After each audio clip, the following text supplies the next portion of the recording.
Good morning. Our opening words this morning come from Andrew Pakula. Come into the circle of community. Come into this sacred space. Be not tentative. Bring your whole self. Bring the joy that makes your heart sing. Bring your kindness and your compassion. Bring also your sorrow, your pain. Bring your brokenness and your disappointments. Spirit of love and mystery, help us to recognize the spark of the divine that resides within each of us. May we know the joy of wholeness. May we know the joy of being together. Our gathering music for today is Everything Sacred by Pat Barrett.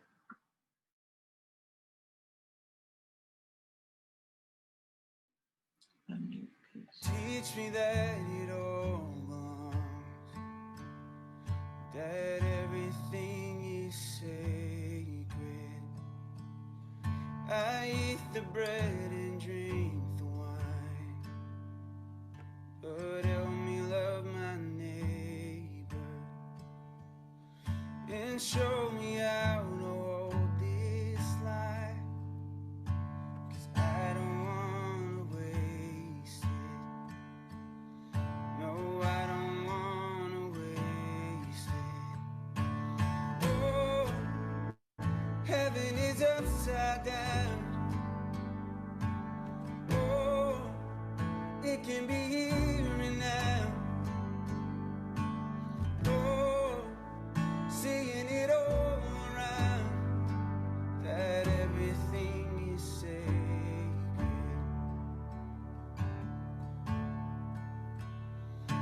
The ordinary shines and glows, filled with your intentions, and you don't see the lines we draw between secular and sacred. Oh, show me how to hold this light, 'cause I don't wanna waste it. No, I don't wanna waste it. Oh, heaven is upside down. Oh, it can be here and now. Oh, seeing it all around, that everything is sacred.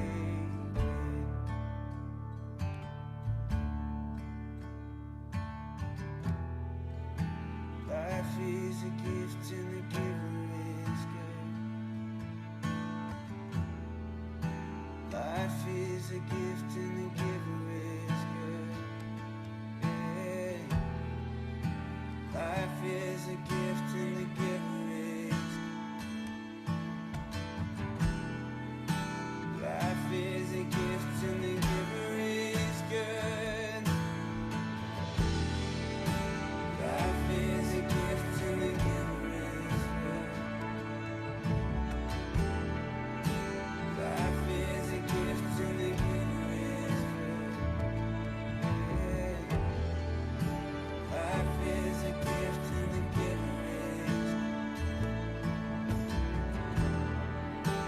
Life is a gift and the giver is good. Oh, heaven is upside down. Oh, it can be here and now. Oh, seeing it all around, everything is sacred. Oh, that everything is sacred. Oh, everything is sacred.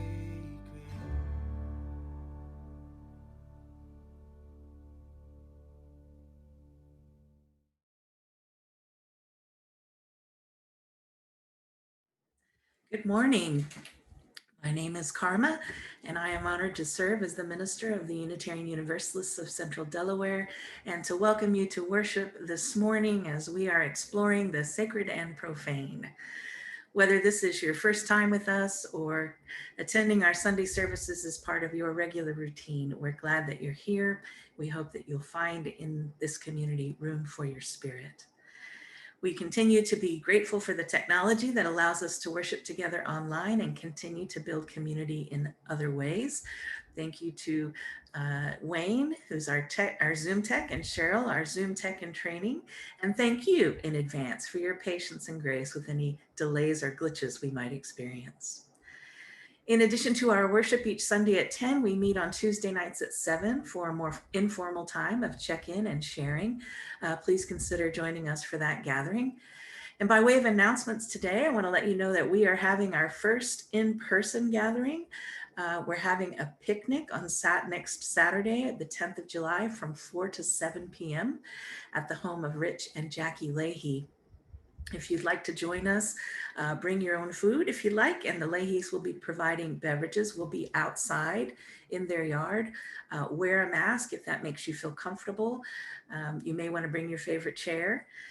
And if you're enticed to join an informal ukulele jam session with me and at least one of our youth, please come ready to do that as well. Now, as we prepare ourselves for worship, I invite you to take a deep breath as we reaffirm our intentions to be a radically welcoming community. So know this: whoever you are, whomever you love, wherever you've been, whatever you've done, whatever your religious beliefs are, whatever your doubts are, you are welcome in this spiritual community. However you move in this world, how much or how little is in your bank account or wallet, however you come feeling in this moment, you and all of who you are welcome in this spiritual community. We are all enhanced by being together.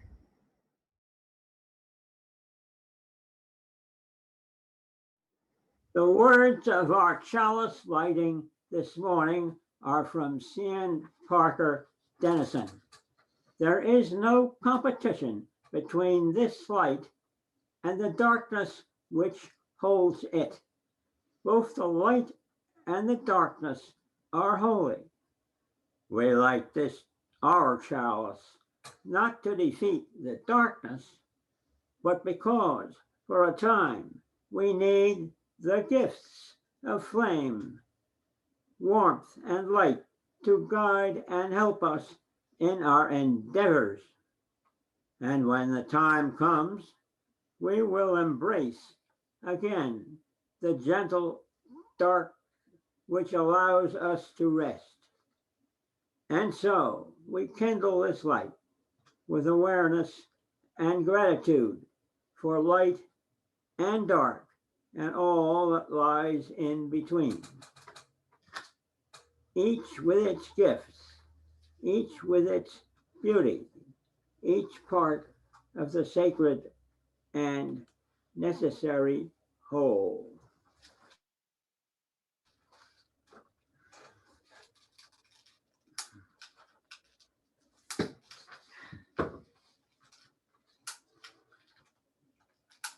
Well, it worked earlier.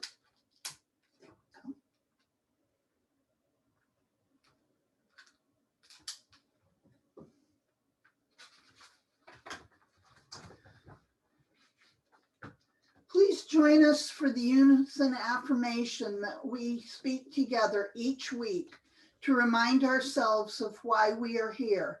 The words will be in the chat box so that we can read them together. Please join me in our unison affirmation. Love is the spirit of this church and service its law. This is our great covenant, to dwell together in peace, to seek the truth in love, and to help one another. Please sing along in your own environment with our opening song, I Am That Great and Fiery Force, included in our great hymnal. The words of this hymn are written by Hildegard of Bingen, and this version is by Eli Sauls.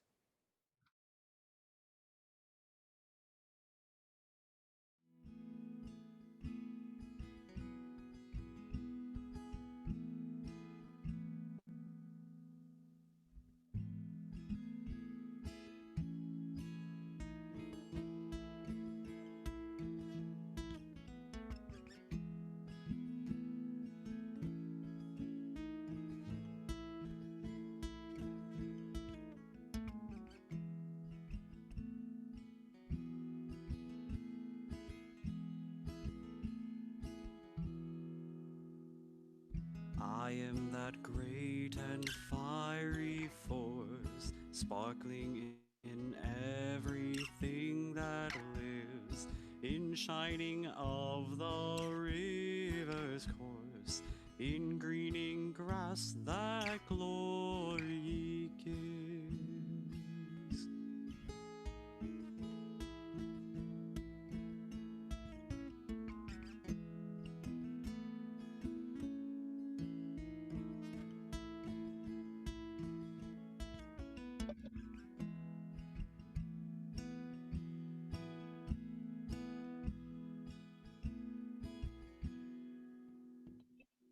I shine in glitter on the seas, in burning sun, in moon and stars, in unseen wind, in verdant trees. I breathe within both near and far.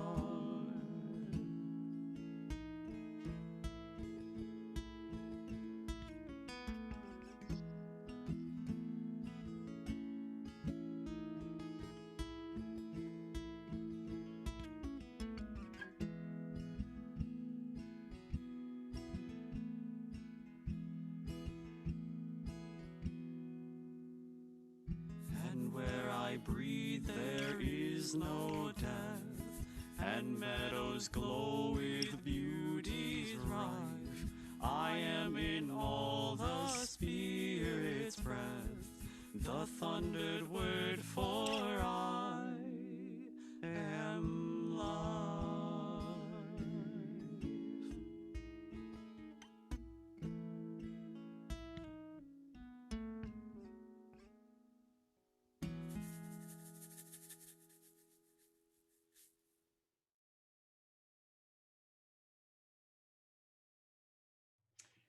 Each week at UUCD, we include a brief UU moment.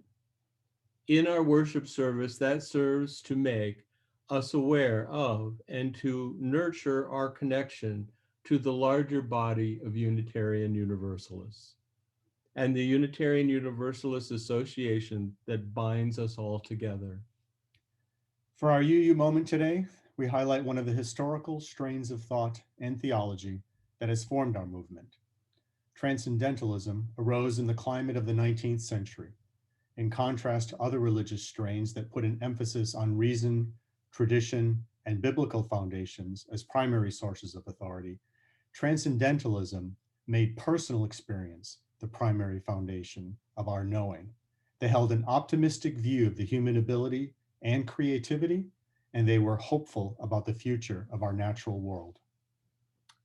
Such religious leaders, and there are many, thinkers, authors, such as Ralph Waldo Emerson, Henry David Thoreau, all these Margaret Fuller, all these greats, helping bring this way of thinking and being to prominence in the Unitarian faith. The followers of Transcendentalism felt a deep calling to live lives of personal integrity, rooted in this world, the wholeness, its wonder, and also to reimagine the world and the work for social change. This imagined a world of wholeness, undivided by what they would have thought arbitrary and false divisions between that which is holy and that which is not. Ralph Waldo Emerson, in his book Nature, said this: "Standing on the bare ground, my head bathed by the blithe air, and uplifted into infinite space, all mean egotism vanishes. I become a transparent eyeball. I am nothing. I can see all. The currents of the universal being circulate through me. I am part or particle of God." Our transcendentalist roots implore us to question any notion that holiness is confined to something otherworldly. It's very untouchable if it's otherworldly, as well as any idea that would make us feel ashamed, or shameful about being human. Human is good.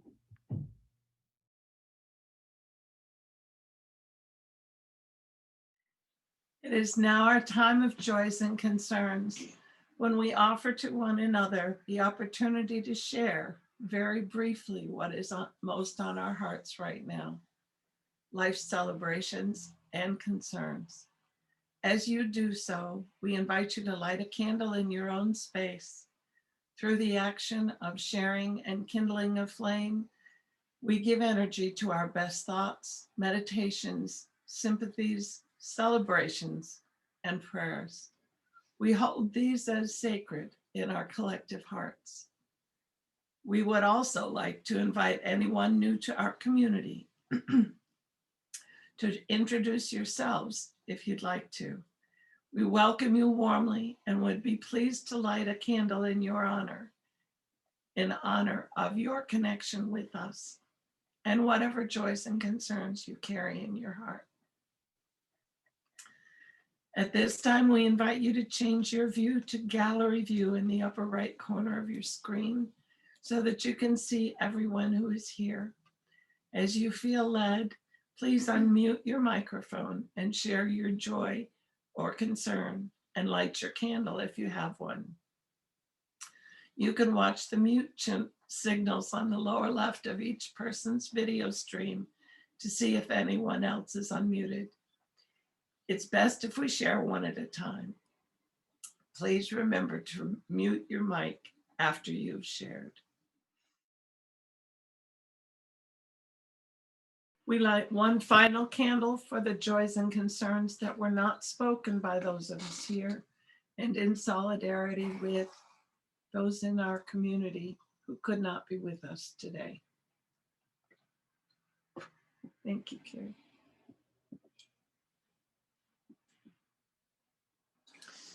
As Unitarian Universalists, a central part of our worship, in person and online, is the opportunity we all have to practice the art of generosity and the spiritual practice of gratitude.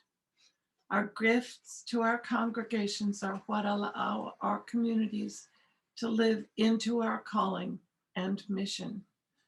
We are grateful to you for the many ways you support our community, including your financial pledges and offerings.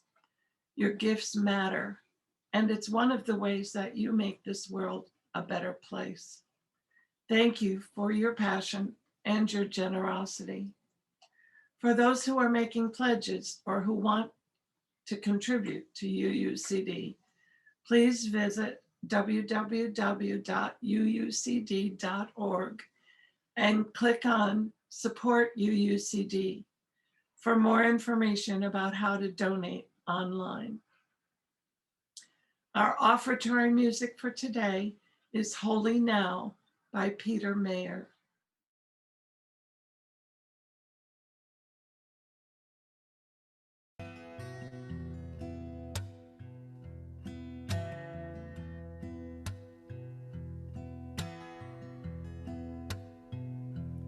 When I was a boy each week, on Sunday we would go to church and pay attention to the priest. He would read the holy word and consecrate the holy bread, and everyone would kneel and bow. Today the only difference is everything is holy now. Everything is holy now. And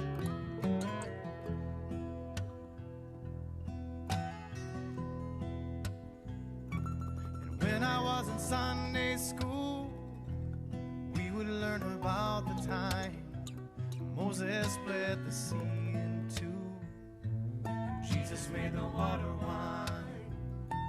And I remember feeling sad, miracles don't happen still. But now I can't keep track, 'cause everything's a miracle.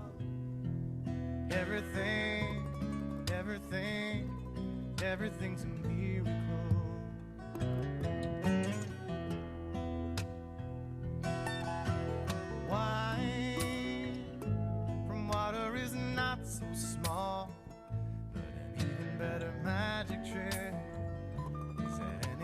is hear it all. So the challenging thing becomes not to look for miracles, but finding where there isn't one. When holy water was rare at best, it barely wet my fingertips, but now I have to hold my breath like I'm swimming in a sea of it. It used to be a world half there, heaven's second-rate hand-me-down, but I walk it with a reverent air, 'cause everything is holy now.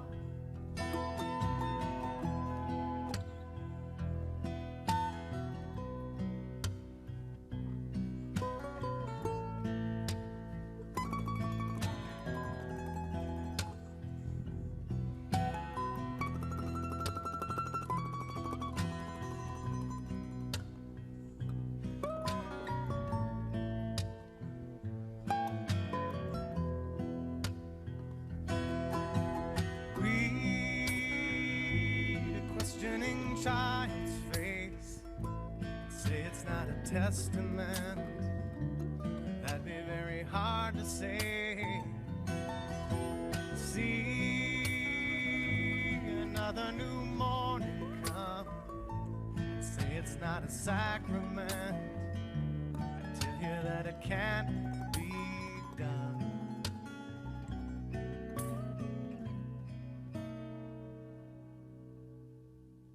This morning outside I stood, I saw a little red-winged bird shining like a burning bush and singing like a scripture verse. It made me want to bow my head. I remember when church let out, how things have changed since then. Everything is holy now. It used to be a world half there, heaven's second-rate hand-me-down, but I walk it with a reverent air, 'cause everything is holy now.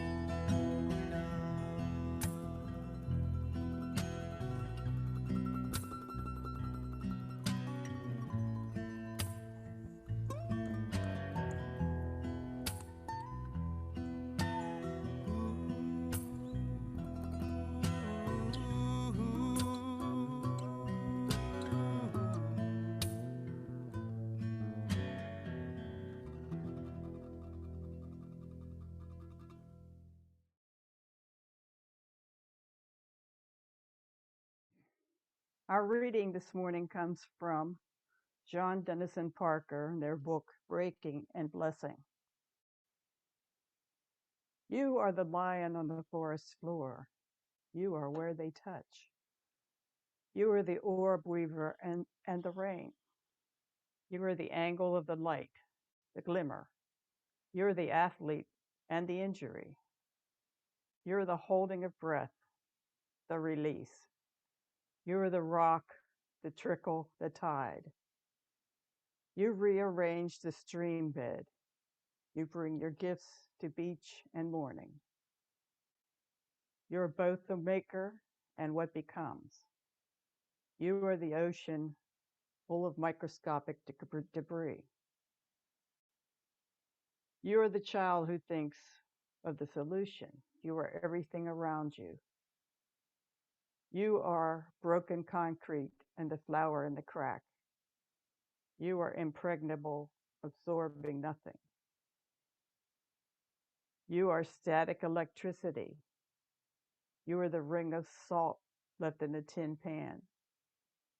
You are immeasurable and full of stars. You are strange new forms of possibility.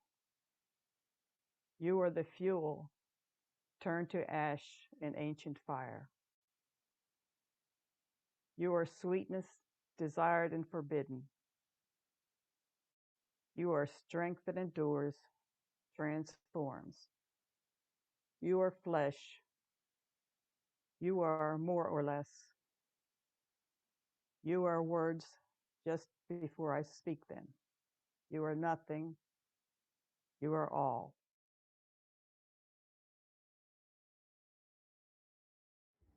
Some of you know that part of my spiritual journey included some brief time spent with very conservative Christians in Oklahoma, where I spent much of my youth. At one time when I was hanging out with the Southern Baptists, First Baptist being the big church in town where all the cool kids went, I attended a revival with one of my friends. And you have to say it that way, revival. I'd say we were about 12 or 13 years old, and being from Oklahoma, we were de facto country music fans. We spent a lot of time collecting and sharing music and talking about our favorite songs and artists. Well, at this so-called revival, a traveling evangelist was giving an impassioned sermon in an outdoor tent, and he was railing on and on against the evils of, quote, secular music. I honestly didn't know what he meant until he went on to invite the parents who were present to go through their children's music collections when they got home and gather together every album sort of dates me, doesn't it? They were usually cassette tapes at that time, but I digress. They were to go through these music collections and gather the secular music together and then bring them to the next night's revival. Now, I did not participate in this, but my friend Lisa did, because her very pious parents made her. And the criteria that her parents used for this selection process was simply this: if it wasn't church hymns or Southern gospel music, it went into the pile to take to the revival.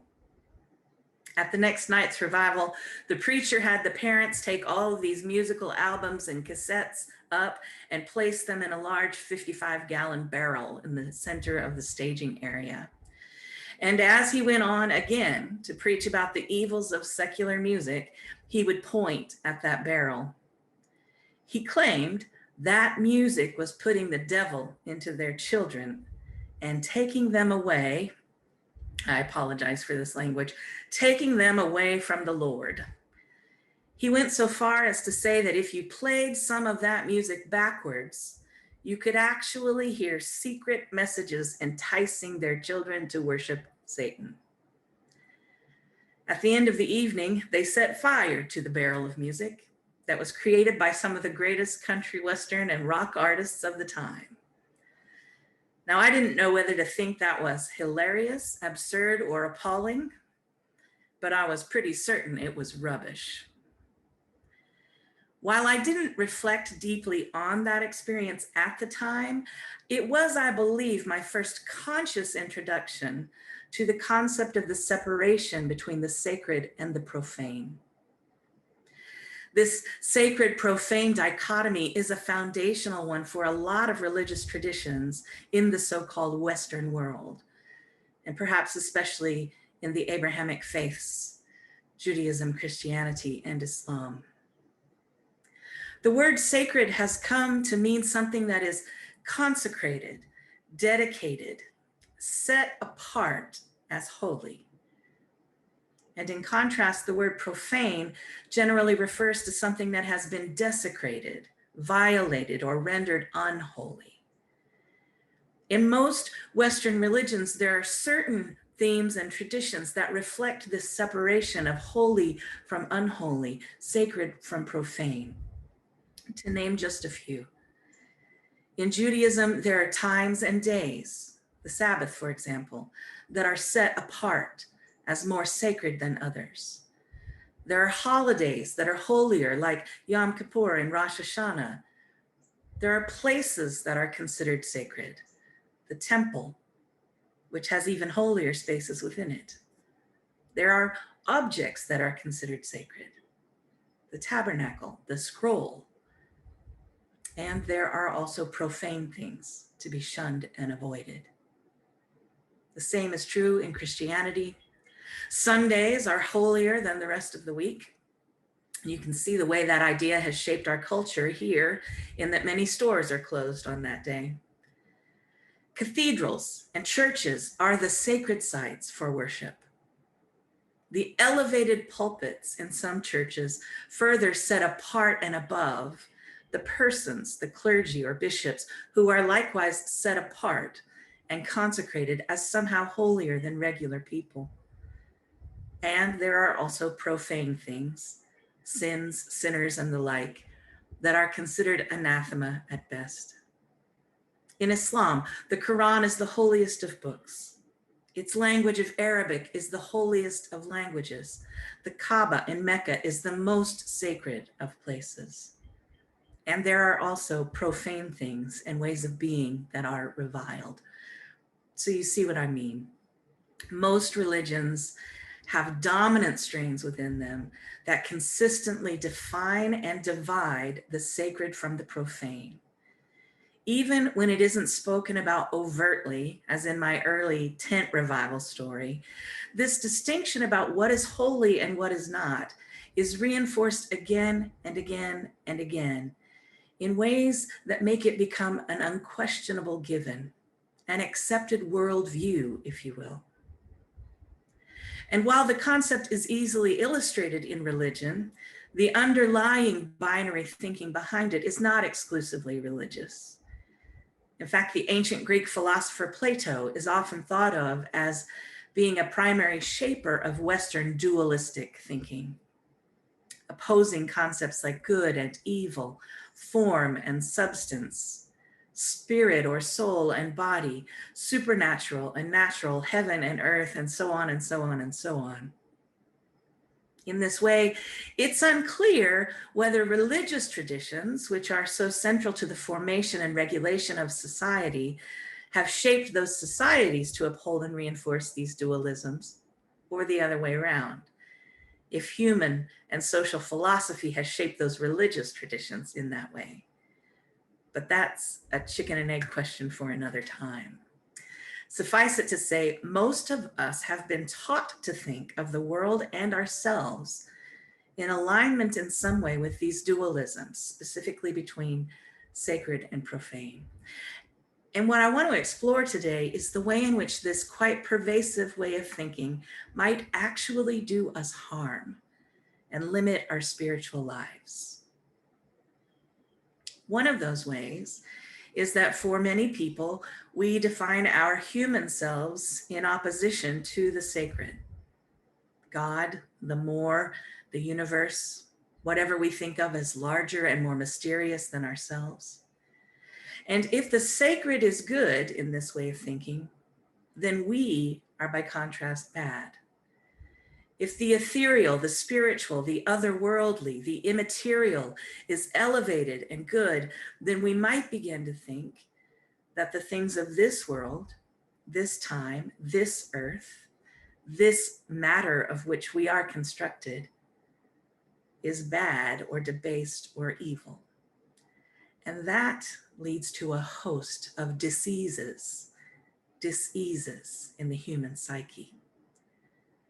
Because by and large, the implication of recognizing something as profane or even ordinary instead of or in opposition to sacred or extraordinary is that those profane ordinary things tend to be looked down upon, loathed, tamed, hidden, or exterminated. I've known way too many people who have internalized that worldview in ways that make them hate their bodies, suppress their natural sexualities, and hide in shame everything about them that doesn't measure up to what has been identified as sacred or holy or godlike and divine. And there is pain that directly results from that way of thinking, even if it is largely unconscious. But what if we intentionally and regularly questioned this way of thinking? What if the spirituality we cultivated in ourselves and in the traditions we passed on to the next generations, what if that resisted this way of thinking and insisted instead that the whole world is sacred? What if, in the words of Peter Mayer in this song that I love so much, we really understood deep down that everything is holy now, that a singing redbird can be as prophetic and profound as any miraculous burning bush, and that the newest so-called testament or revelation of God might be seen most clearly in the face of a child with questions. I know this doesn't seem like anything profound, and it's something most of us have already done to some degree. We're Unitarians after all. It's certainly not a new concept. In fact, while the dominant strains of the big religious traditions have policed the sacred and profane divide, there are also subversive and resistant strains within them that push back against that. They're also as ancient. For example, in the apocryphal Gospel of Thomas, there is this delightful passage that says of the sacred or divine, "From me did the all come forth, and unto me did the all extend. Split a piece of wood, and I am there. Lift up the stone, and you will find me there." Similar sentiments that honor the sacredness of creation are present, though too infrequently amplified, in Judaism, Islam, and other traditions as well. And let's be really clear and proud of the fact that Unitarian Universalism emerged precisely from some of those resistant religious strains, those marginal voices within the traditions that said phooey to the sacred and profane dichotomy.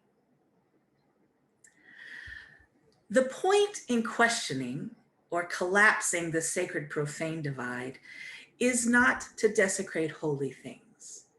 It is not to make the temples and the churches and the mosques less sacred than they rightly are. It is rather to call our attention to the holiness of those everyday things that have been considered profane. It is to consecrate and set apart the whole of creation as holy. In my experience, and I imagine in many of yours as well, we don't have to wait until we get to church to approach the divine or whatever qualities or practices we think of as divine. And if you believe in any creator at all, which I more or less do, how could there not be a part of the creator in everything created? Most artists know, and I know there are many of you here who are artists, that you always leave a bit of yourself in your artwork. The same is true with chefs, engineers, and workers of all sorts. Surely that must be true of any God or sacred force that created the universe as well. To say that everything is holy or contains a spark of the sacred may not sound like such a big deal, but it actually can have huge and healing effects, especially for those who have never been given permission to consider this, or who have been punished for doing so. Sometimes when we've crossed over into the wide world of UUism, we forget that there are plenty of people who are still constrained by traditions that label them heretics or sinners if they think outside the box, and they face actual consequences for doing so. But being able to expand what we think of as sacred can, and I've witnessed it, it can save lives. It can rescue bodies. It can cultivate a respect for the earth and a love for her creatures that is transformative. It can liberate people from self-loathing and self-denial and help them sit a little higher or stand a little more straight again and breathe more deeply. I've also known it to spark a more robust and vibrant spiritual life in those who had abandoned any hope of or desire for such. When something is set apart as sacred, often it becomes unapproachable and inaccessible. It also becomes unquestionable and authoritative. But you know, I think it's only a weak or shaky sort of sacred that cannot withstand a few questions and some close touching. The truth is that awful and profane things happen in so-called sacred places all the time. So-called holy people abuse their authority and take advantage of those who believe in it all the time. And the unspoken but ubiquitous mandate that thou shalt not question what has been called sacred has led to the oppression of people around the world, too often in the name of God. It also robs way too many people of an engaged, self-determined spirituality and a joy of life.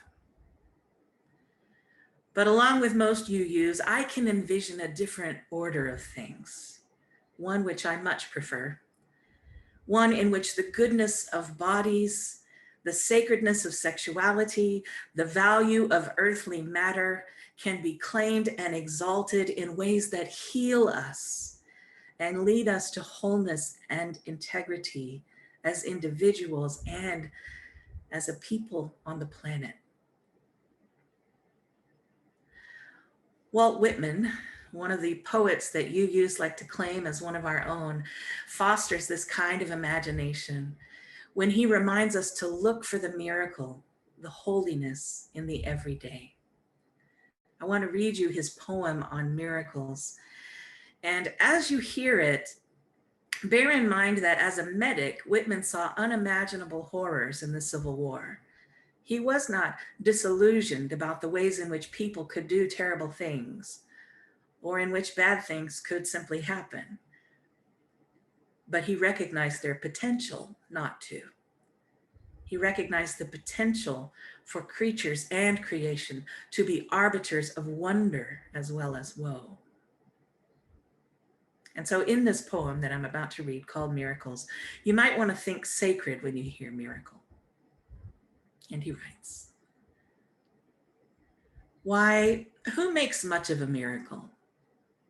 As to me, I know of nothing else but miracles. Whether I walk the streets of Manhattan or dart my sight over the roofs of houses toward the sky, or wade with naked feet along the beach just in the edge of the water, or stand under trees in the woods, or talk by day with anyone I love, or sleep in the bed at night with anyone I love, or sit at table at dinner with the rest, or look at strangers opposite me riding in the car, or watch honeybees busy around the hive of a summer forenoon, or animals feeding in the fields, or birds, or the wonderfulness of insects in the air, or the wonderfulness of sundown or of stars shining so quiet and bright, or the exquisite, delicate, thin curve of the new moon in spring. These, with the rest, one and all, are to me miracles. The whole referring, yet each distinct and in its place. To me, every hour of the light and dark is a miracle. Every cubic inch of space is a miracle. Every square yard of the surface of the earth is spread with the same. Every foot of the interior swarms with the same. To me, the sea is a continual miracle.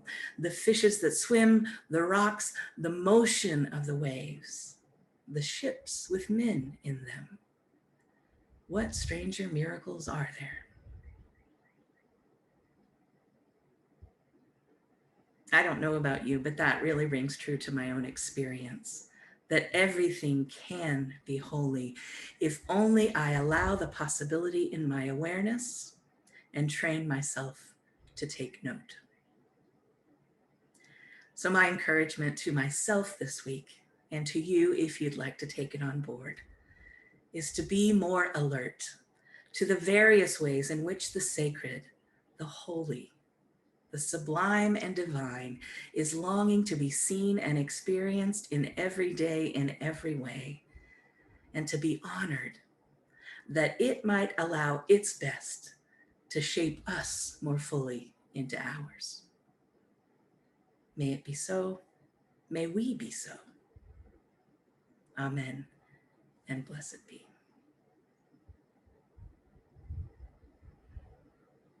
Our closing song this morning is Go Lifted Up, and this version is led by the choir of the First Unitarian Church of Baltimore.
Please, excuse me.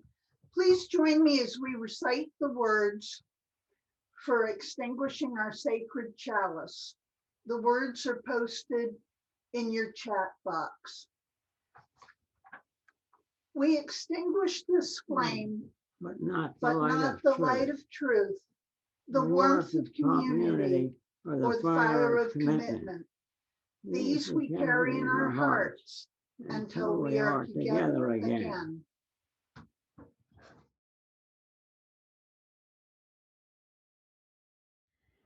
In the 18th century, the poet William Blake wrote, "For everything that lives is holy.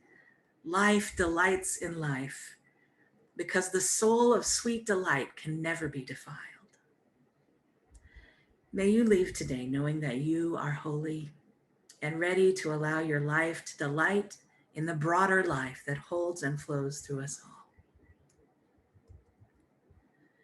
Our virtual worship has ended, but our connection to one another and the earth always endures. Go blessed to be a blessing for others.